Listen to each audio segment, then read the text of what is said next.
2, 3. Oke, assalamualaikum warahmatullahi wabarakatuh. Selamat pagi. Hari ini kita berada di SKB, tepatnya di samping Koramil Mas Padi. Kita akan melaksanakan ngobrol pagi dengan Pak Bas, Pak Isa, dan Mas Arif. Semoga acara ini nanti bisa bermanfaat bagi masyarakat kita.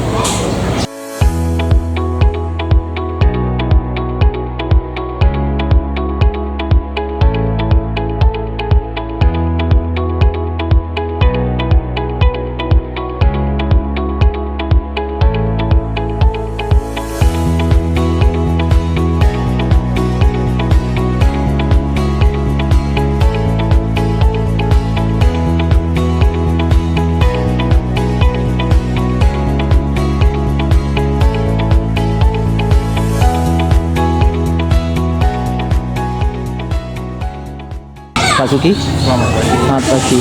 Pak Bas, mungkin bisa dikenalkan dong tentang SKB ini yang banyak masyarakat di pinggiran yang tidak tahu. Saya sendiri baru tahu beberapa bulan ini. Pak Bas bisa jelaskan dong bagaimana SKB, bagaimana pembelajaran di sini, dan bagaimana metode yang sudah dilaksanakan di sini. Terima kasih Mas Agus. Selamat pagi semuanya. Assalamualaikum warahmatullahi wabarakatuh. Terlebih dahulu perkenalkan, saya Winarno Basuki. Kebetulan dapat amanah dari Dinas Pendidikan untuk memimpin SKB Magetan. Yang jelas SKB Magetan itu merupakan salah satu satuan non formal yang negeri di Magetan. Kalau satuan negeri formal kan banyak, setiap kecamatan itu pasti ada. Ada yang SD-nya sampai puluhan, SMP-nya paling tidak rata-rata kan ada 2. Ya. SKB atau lebih lengkapnya UPTD SPNM SKB Magetan, yaitu Unit Pelaksana Teknis Dinas Satuan Pendidikan Non-Formal Sanggar Kegiatan Belajar Magetan.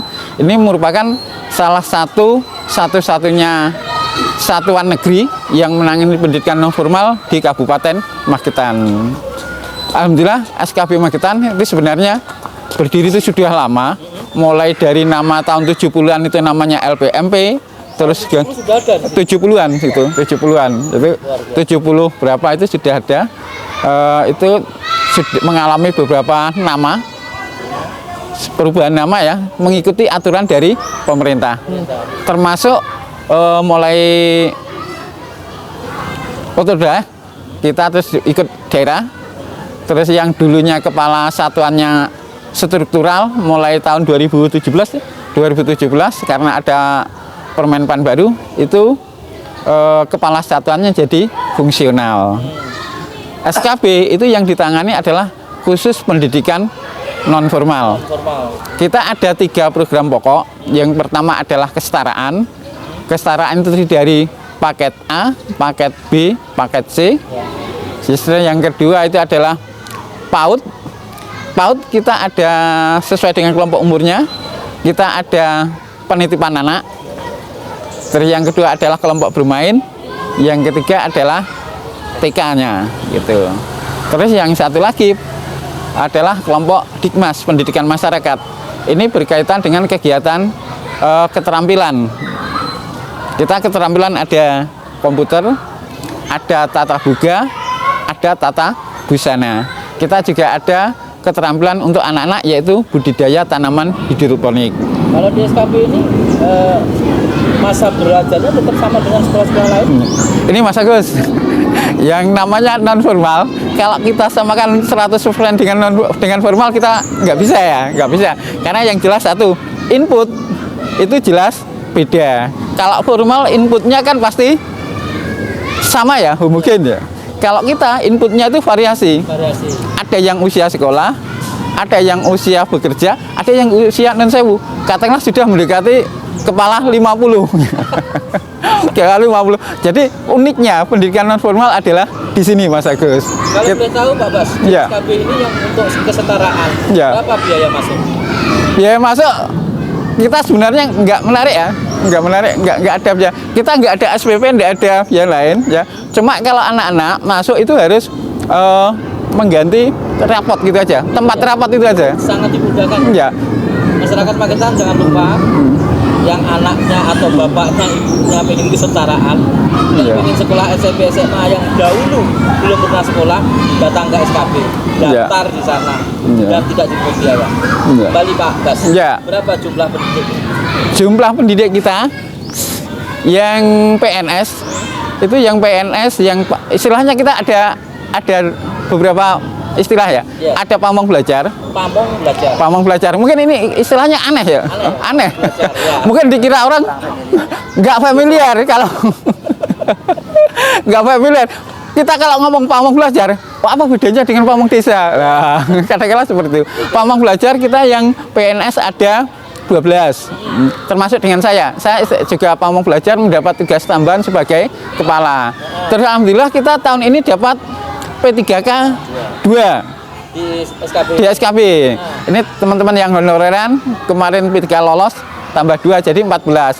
Terus yang guru TK, TK istilahnya guru ya. Iya. Yang PNS 1. Jadi kan 14. Tenaga administrasi yang PNS 1. Terus yang TK yang sertifikasi 2, pengasuh PAUD ada 3. Iya. Pak Basuki sudah. Sekarang kita yang cari agak muda. Mas Mugni yang beberapa bulan lalu saya dengar dia juara 2 di Jawa Timur. Tapi lebih jelasnya masyarakat Magetan harus tahu pengakuan langsung dari Mas Mugi. Bagaimana dia berjuang di sini, bagaimana sampai dia mendapatkan juara di Jawa Timur. Mas Mugi, selamat pagi. Selamat pagi Pak Agus. Mungkin bisa dijelaskan ke seluruh masyarakat Magetan apa saja sih yang Mas Mugi lakukan bersama tim, bersama Pak Bas, bersama Mas Arif di tempat yang luar biasa ini, yang mungkin banyak masyarakat Magetan tidak tahu bahwa SKB masuk tuh ternyata sarangnya dunia pendidikan. Mas Mugi mungkin jadi saja. Baik, terima kasih Pak Agus atas kesempatannya. Perkenalkan, nama saya Muhammad Mugni Zatul Rahman atau bisa dipanggil Izal. Saya di sini kebetulan mengajar atau mengampu mata pelajaran terkait komputer. Kalau di kurikulum Merdeka sudah berganti menjadi keterampilan namanya aplikasi perkantoran. Aplikasi perkantoran ya yang biasa kita pegang ya mungkin umumnya masyarakat kenal itu Microsoft Word, Microsoft PowerPoint atau Microsoft Excel gitu ya. Yeah. Mungkin pengolah kata, angka dan presentasi.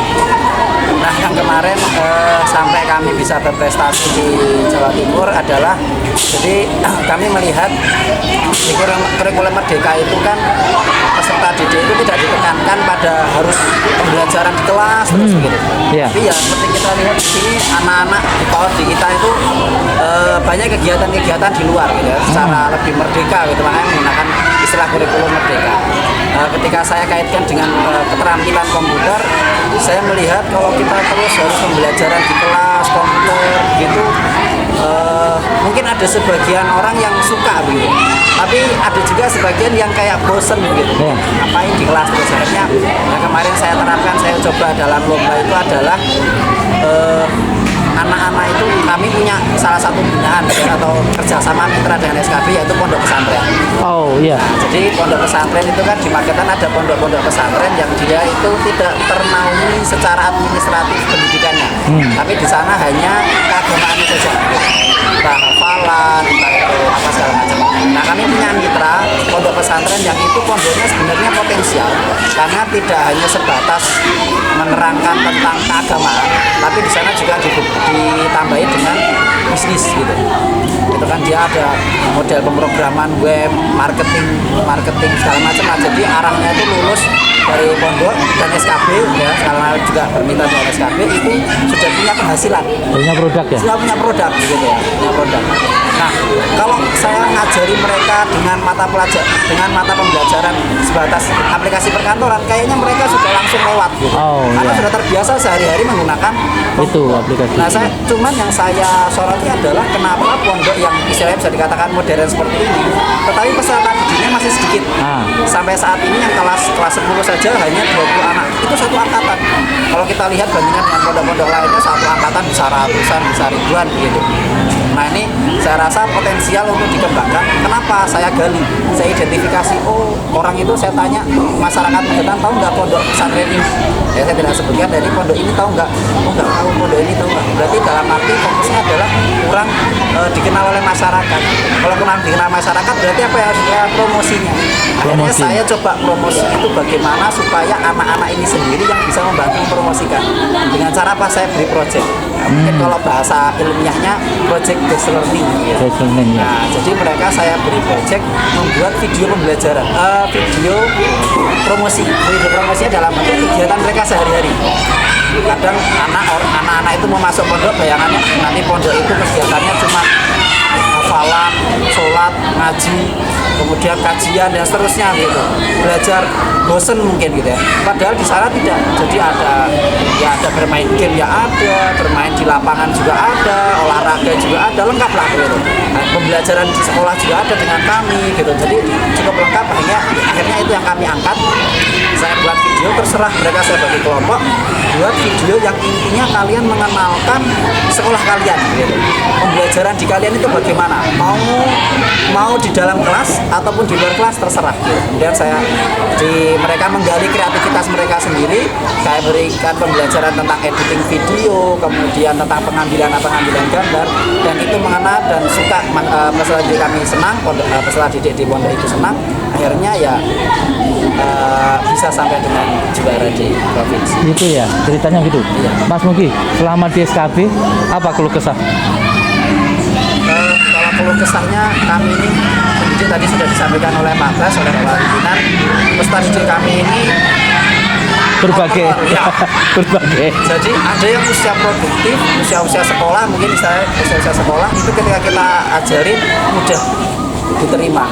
Istilahnya kalau kita ibaratkan itu A sampai E, mungkin dia bisa kita ajak cepat sampai E, enak cepat. Tapi ada peserta didik kami yang mungkin lanjut usia, jadi kata lanjut usia gitu ya. Itu baru sampai B mungkin A-nya sudah lupa gitu. Jadi harus ngulang. Nah, itu kemudian dari segi apa lagi ya namanya latar belakang gitu ya. Ada yang mungkin sudah bekerja, ada yang belum bekerja gitu ya. Yang belum bekerja bisa aktif berangkat, yang bekerja mungkin 1 minggu Kadang masuk, kadang enggak. Nah, akhirnya ketika pembelajaran kita sudah sampai materi C, dia yang B belum masuk, ketika C datang kita harus mulai lagi yang B. Kadang tetangganya mantu rewang gitu ya. Nah, itu yang kadang menyulitkan kami sih, yang tantangan kami. Akhirnya mau tidak mau dengan adanya kurikulum merdeka ini pembelajaran kita lebih tekankan ke berbasis kondisi mereka sendiri, kontekstual. Nah, ini kondisi di lingkungan mereka sendiri. Jadi seperti apa? Itu yang kita angkat di keterampilan. Mas Iset berapa tahun di sini? Sudah sejak 2019. 5 tahun. 5 tahun ada. 5 tahun. Dari penempatan langsung di sini? Nggak kemana-mana? Tidak kemana-mana. Dan asik ya? Iya. Asik ya? Ya, penuh tantangan lah. Pokok dibahagiakan aja di sini. Mas Arif yang membidangi PAUD dan TK. Berapa jumlah siswa? Terima kasih Pak Gus.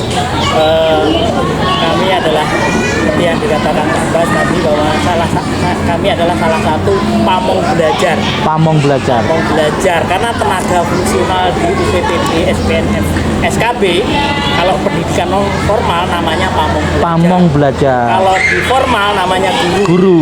Jadi kita adalah guru di pendidikan non formal. Non formal. Namanya pamong. Pamong belajar. Pemirsa, ini harus dikasih tahu ke semua. Pamong belajar di guru non formal.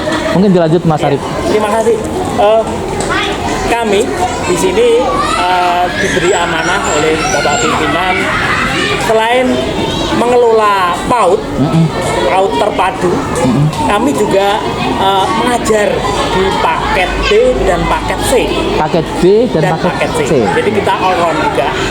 Di dalam pengelolaan PAUD di sini ada 3, yaitu yang tergabung dalam PAUD terpadu. Pertama adalah TPA, di mana usianya 2 sampai 3 tahun. Ya. Nah, TPA ini adalah melayani mereka-mereka para orang tua yang sibuk, di mana bapaknya bekerja, ibunya bekerja, maka dititipkan di sini. Ya. Nah, di sini punya kelebihan yang plus. Jadi tidak hanya diasuh saja, tetapi diberi stimulasi pendidikan. Jadi kelebihannya di sini. Jadi tidak hanya ngomong, enggak, tapi diberi stimulasi pendidikan di mana mereka bisa lama-lama akan menjadi anak yang mandiri. Kemudian usia berikutnya yaitu 3 sampai 4 di sini dilayani dengan kelompok bermain. Kelompok bermain. Di sini kelompok bermain adalah lanjutan dari TPA. Jadi anak-anak TPA nanti bisa melanjutkan di kelompok bermain. Jadi tidak putus. Jadi stimulasinya terus. Stimulasi kemandiriannya, stimulasi kependidikannya terus. Kemudian anak usia 5 sampai 6 tahun diwadahi dengan TK. Jadi di sini terpadu. Jadi kelebihannya di sini. Lengkap ya. Iya. Karena apa? Usia 2 sampai 6 tahun itu adalah usia emas.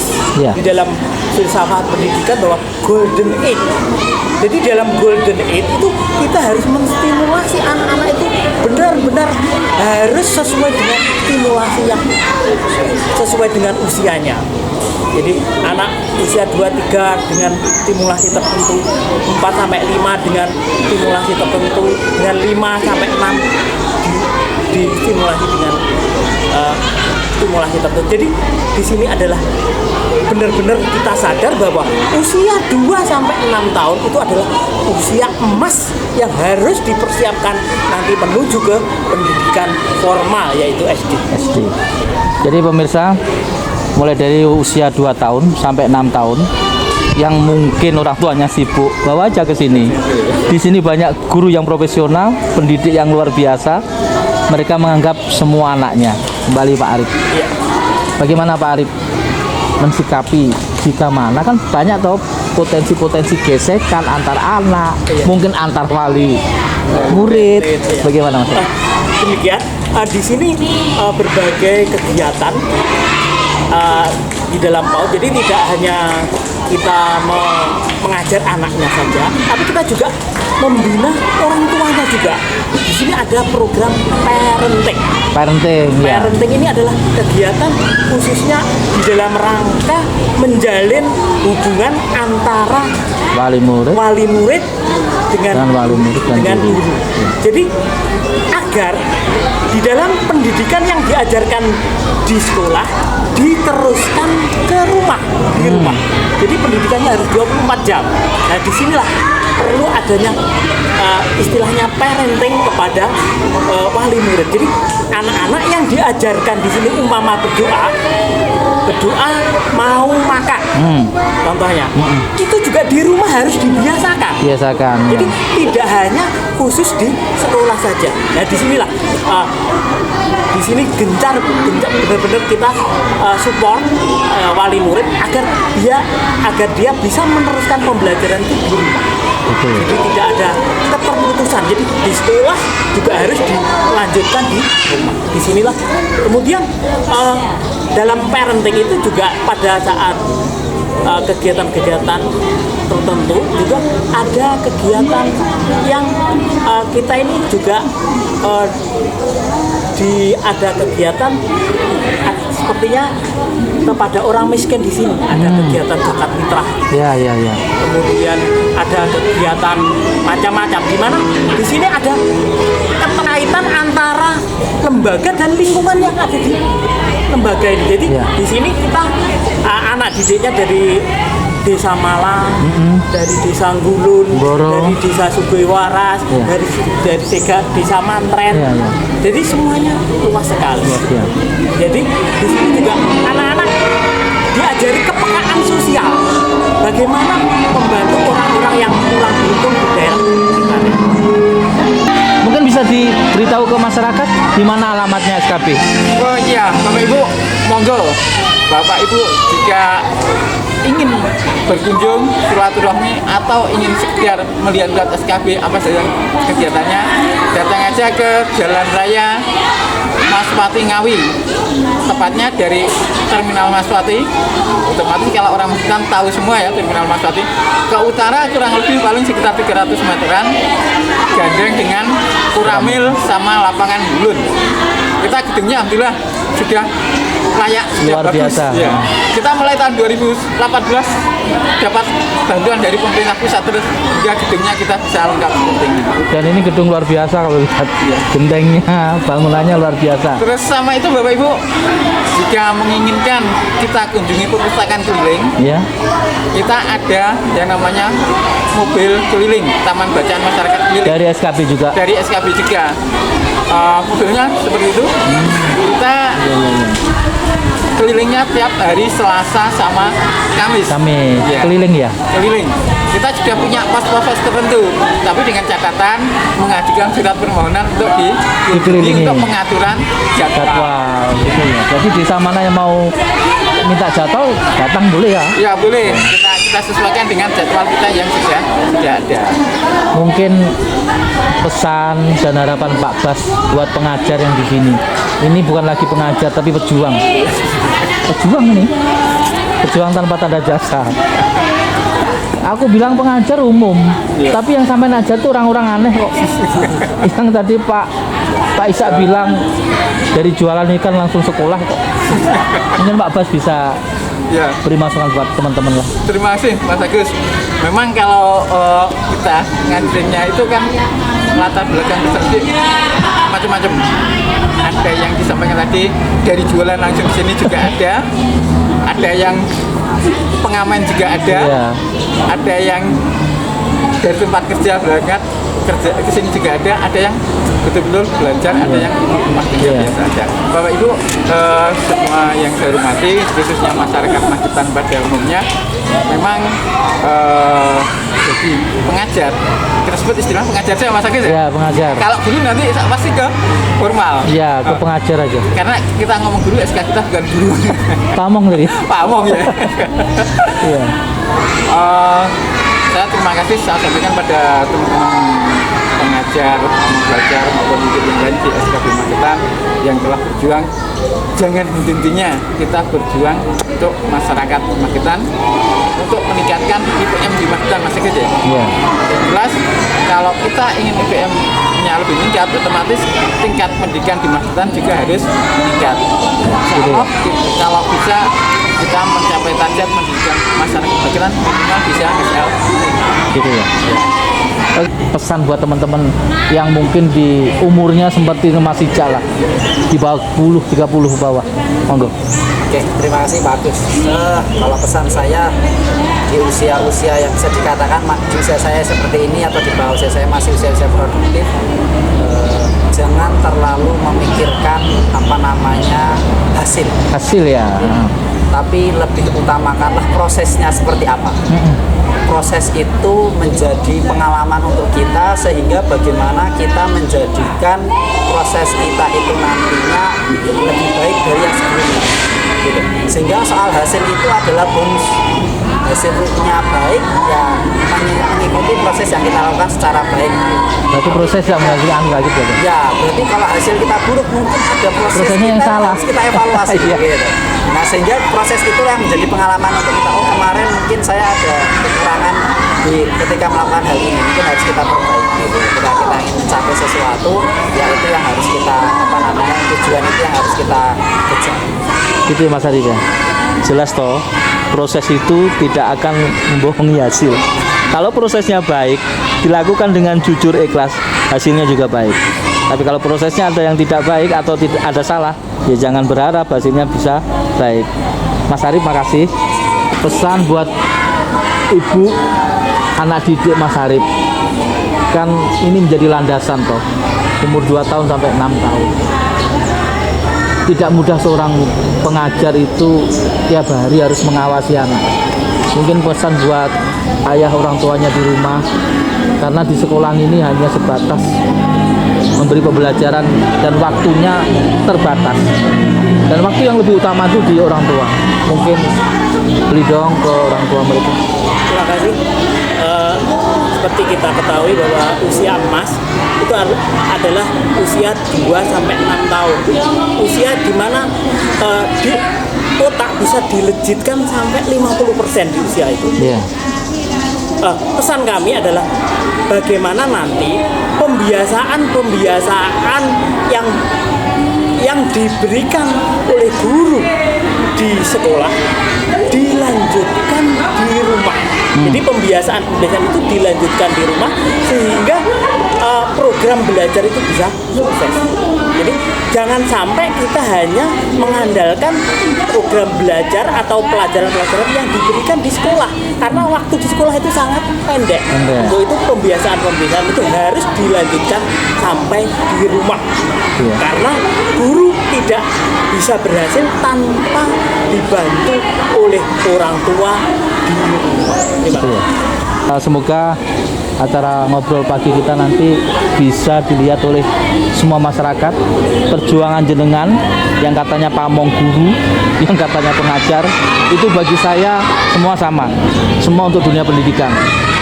Semoga SKB ke depan lebih baik lagi, lebih moncer lagi, gedungnya tambah lagi, dan mungkin mobilnya harus tambah lagi untuk aktivitas lagi.